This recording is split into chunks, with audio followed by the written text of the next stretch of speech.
ba'zi erlar kun bo'yi ko'cha-ko'yda yurib, ahli ayoli farzandlarini oldiga borganda telefonidan boshini ko'tarmaydi. Vaholanki er oila ahlini tarbiyasiga mas'ul edi. Ularga ham vaqt ajratishi, ularning haqqini ado qilishligi kerak edi. Hammamiz kasalligimiz tan olaylik. Uyga kirgandan keyin darrov olyapmiz, telefondan bo'shamayapmiz. Facebookda to'xtatsak, Telegram kelyapti, uni to'xtatsak, eng oxiri juda bo'lmasa televizorda yoqyapmiz. Boshidan oxirigacha kanaliga olib chiqquncha kecha tugaydi. Bolalarimiz bizni telefonning ustida katta bo'lyapti ko'rib.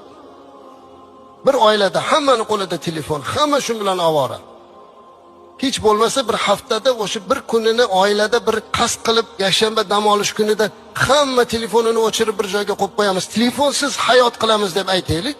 Eslaymiz, otalarimiz nima uchun eslab, onamizni eslab nimaga yig'laymiz? Chunki bir dasturxon ustida turib ular hayotlarini gapirib berardilar. Otamiz boshidan o'tgan ishlarni gapirib berardilar, onamiz nasihat qilardilar.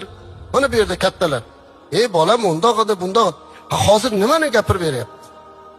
Qanday nasihat qilyapti? Telefondan boshini ko'tarmayapti.